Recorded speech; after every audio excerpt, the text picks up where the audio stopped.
You know, many times we hear about Jesus being scourged, being beaten. And I've heard sermons preached about the 39 stripes and that type of thing. But Jesus was not condemned to death by Jewish courts. Jesus was condemned by Rome. Jesus was not subject to Jewish punishment. Jesus was subject to Roman punishment. Jesus was accused and he was crucified because of treason against Caesar.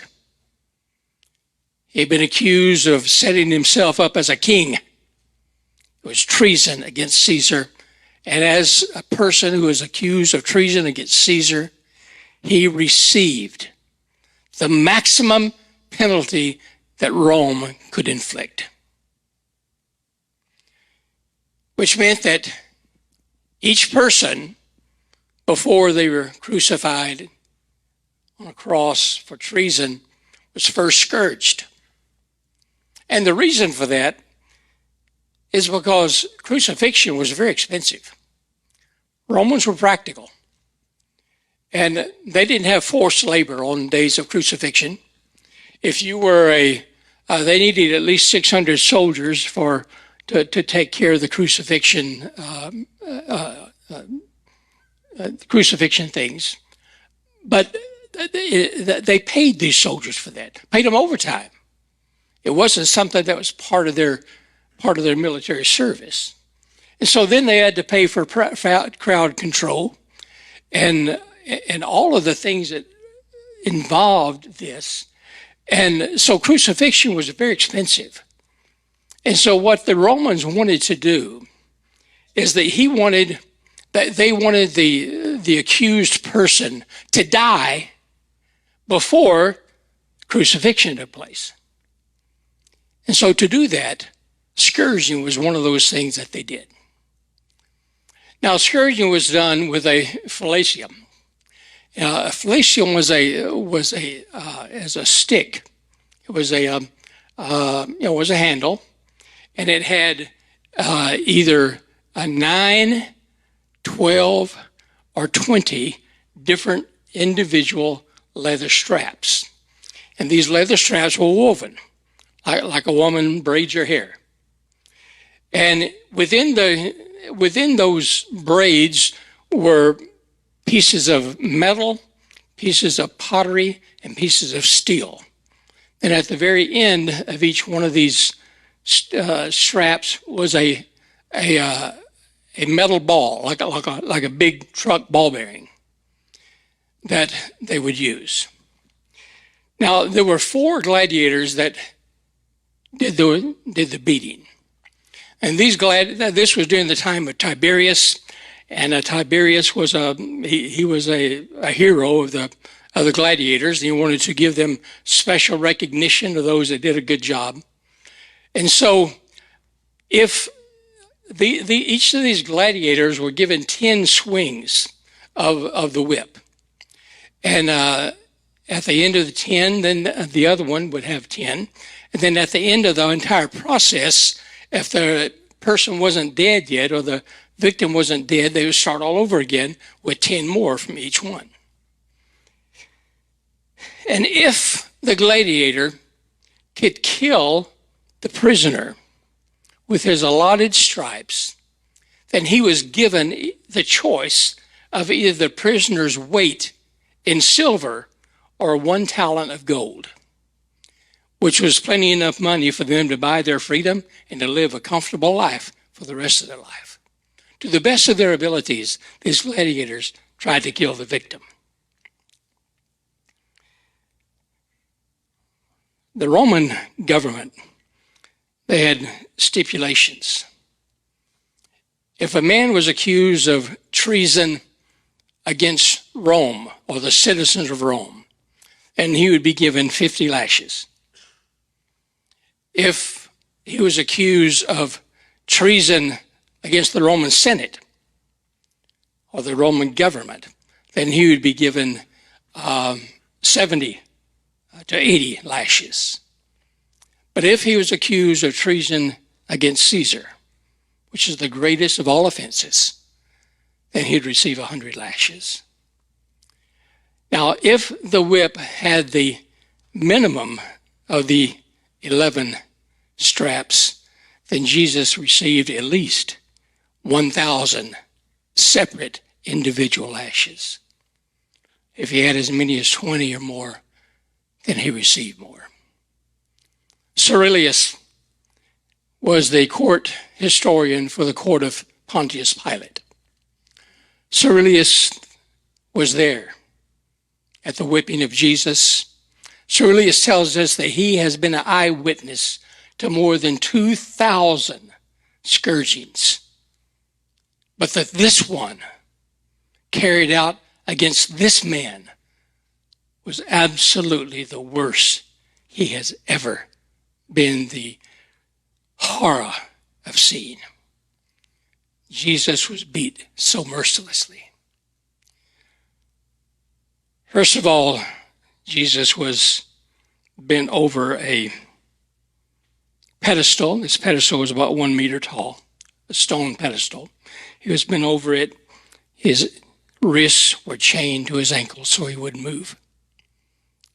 Of course, they had ripped his clothing from him. And then the whipping was preceded by the Roman soldier who was in control of the beatings, had a long stick, about 6 or 8 feet long, which was about this big around. It was usually made out of hickory or even metal.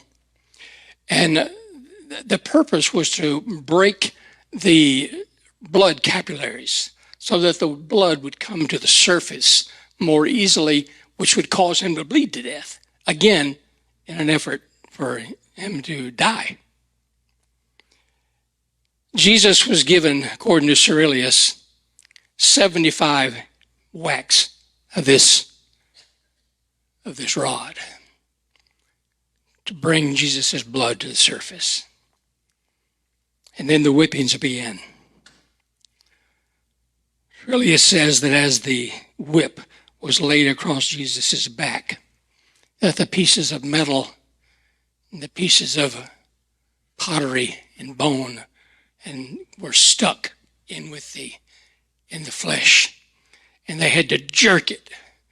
And as they jerked it, large pieces of flesh would be ripped from Jesus' body.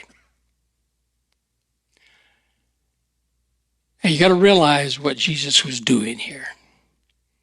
He knew exactly how butchered he would become, because Jesus had to make provision for everything in the body. Every organ, every inch of Jesus' body had to be to that point where provisions were made for your healing. So everything in Jesus' body had to be affected. 50 lashes with these multiple stripes were laid upon Jesus' back. Jesus' flesh was hanging just like ribbons, backbone exposed, ribs exposed, organs were exposed. And then Jesus was turned over, and the same number was given to the front. This Roman historian says Jesus' face was gone. Through his nasal cavities and his eye sockets, you could see his brain. His organs, if there were anything left, were mangled.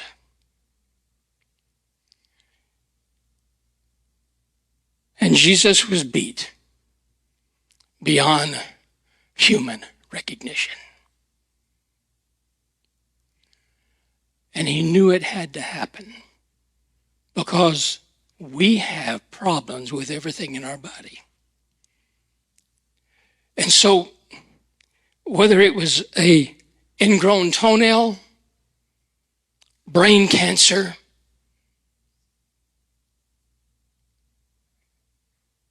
kidney problems, stomach problems, back. Jesus had to take the maximum penalty for everything.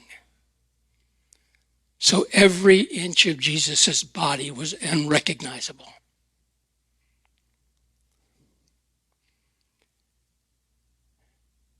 And then throughout the whole process, Isaiah tells us that he didn't say a word. Not one. Because he knew this. If I say one thing, if I yell one time, and I ask for my Father's help, he'll come.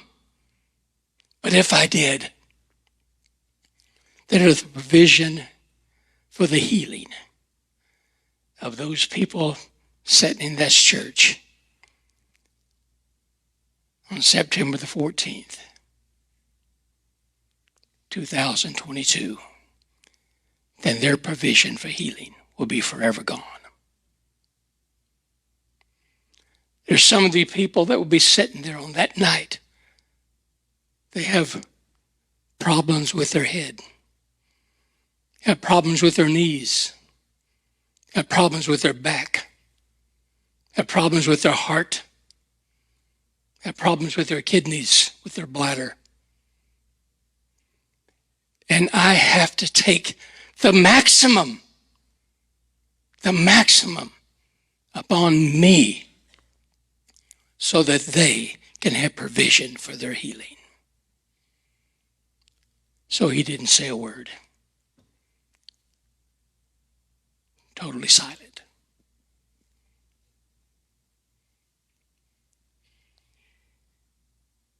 After that, the Romans felt that it was the will of the Roman gods for him to be crucified because he wasn't killed.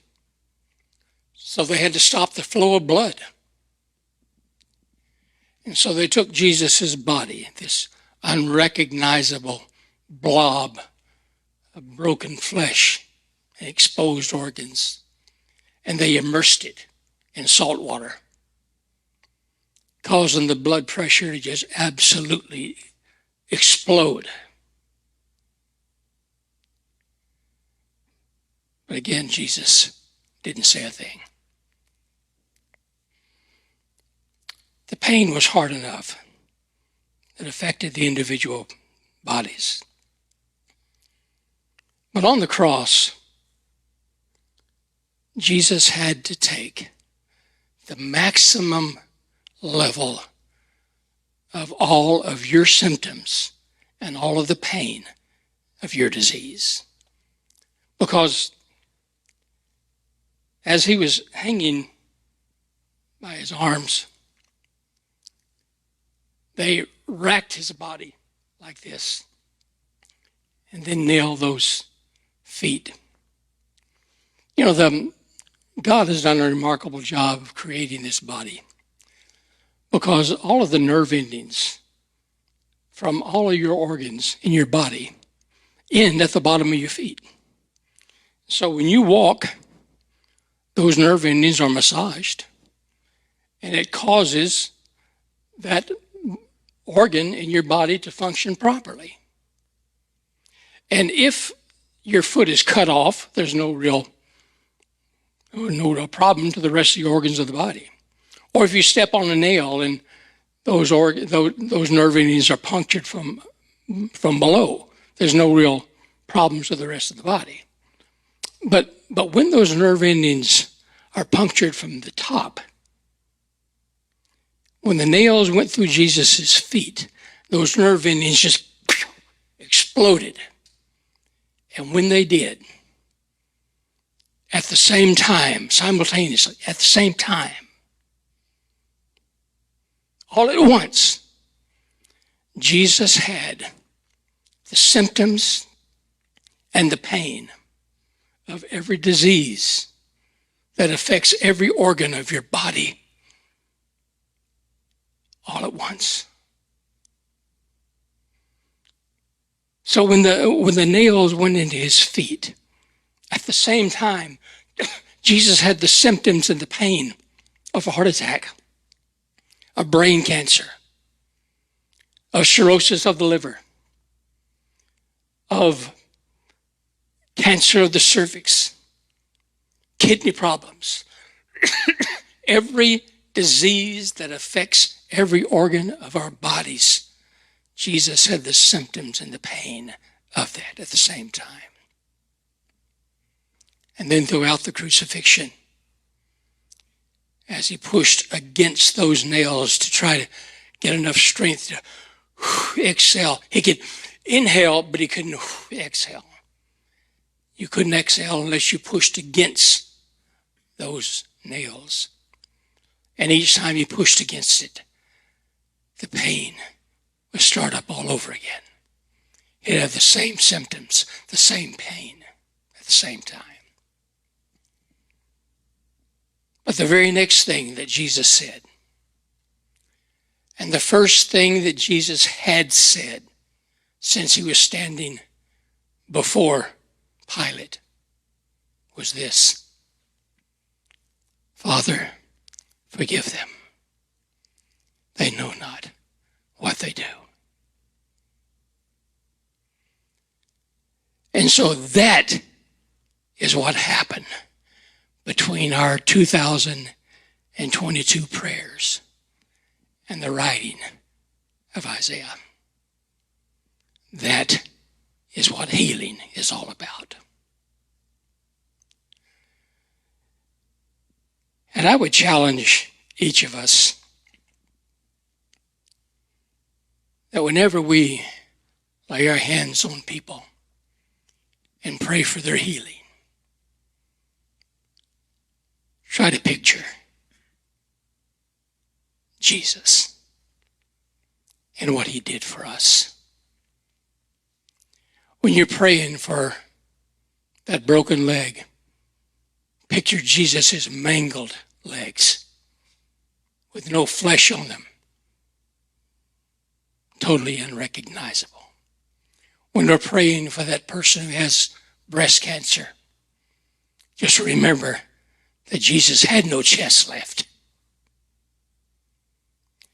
And let that be the justification for why we are praying for their healing. Now, I'm not saying that you have to do that to be healed. What I'm saying is that we need to do it to remember why we have this provision for healing and why we have this great, great privilege of individualizing provisions for our healing.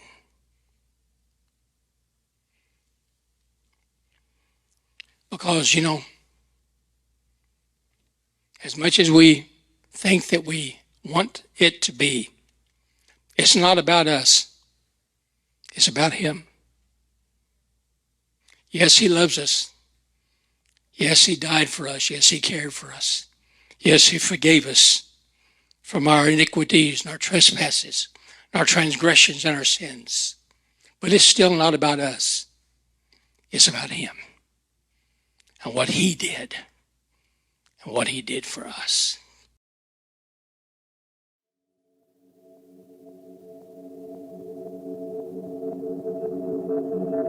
My name is Brad Charles.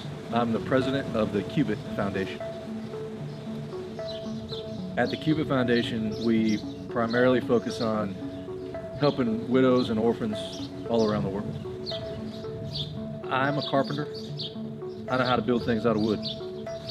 I like organizing trips that get people out of their normal life and bring them to somewhere that's completely foreign to them, and they actually produce a project, like they build something with their own hands. I started traveling and serving in this way when I was around 13, and from that time I've always had a soft spot for Mexico. My name is Micah Carter.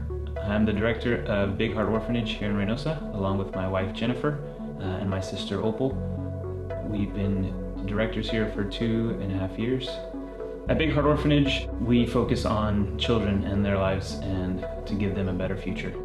The difference that Big Heart has made in this community, in my mind's eye, is saving kids from poverty. Big Heart puts these kids through school, gives them a place to live, provides all their medical needs. I mean, you name it, they do it. My parents came to Mexico when I was 3 years old.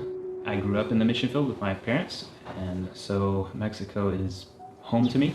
We're great friends, and I trust Micah. I admire his drive.